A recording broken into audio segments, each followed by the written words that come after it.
ઘરમાં બધા લોકો હતા, બાળકો હતા, જવાબદારીઓ હતી, દિવસભર અવાજ હતો, પણ છતાં એક માતા અંદરથી ખૂબ એકલી હતી. તે બધાનું ધ્યાન રાખતી હતી, પણ કોઈએ તેનું ધ્યાન રાખ્યું નહોતું. તે સૌને પૂછતી, તમે ખાધું?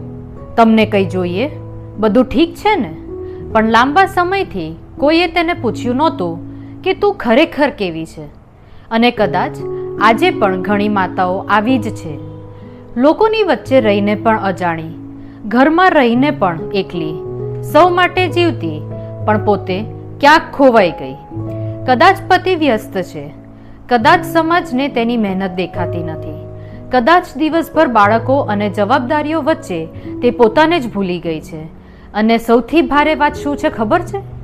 ક્યારેક માતાઓ એટલી જવાબદારીઓમાં ઘૂંટાઈ જાય છે કે દુનિયા તેમને વ્યક્તિ તરીકે જોવાનું બંધ કરી દે છે. પણ બાઇબલમાં પણ એક એવી જ સ્ત્રી હતી, હાગાર. તેનો ઉપયોગ કરવામાં આવ્યો હતો. તેને છોડી દેવામાં આવી હતી. તે ગર્ભવતી હતી. તે ડરી ગઈ હતી અને રણમાં એકલી ફરી રહી હતી. કલ્પના કરી શકો છો એક ક્ષણ? એક સ્ત્રી જેનાથી દુનિયાએ મોં ફેરવી લીધું, પણ રણમાં ઈશ્વર પોતે તેની પાસે આવ્યા. અને અહીં એક ખૂબ ઊંડો સત્ય છે. જ્યારે એક બાળક પોતાની માતાને એકલતામાં પણ ઈશ્વર પર વિશ્વાસ કરતા જુએ છે, ત્યારે તે બાળક ઈશ્વર સાથેની નજીકતા શીખે છે.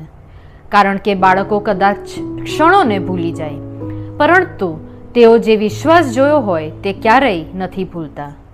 જો આજે કોઈએ તમને નથી કહ્યું, તો ઈશ્વર તમને હજુ પણ જુએ છે. તમે ઈશ્વર માટે અજાણ્યા નથી, તમે ભૂલાઈ ગયા નથી.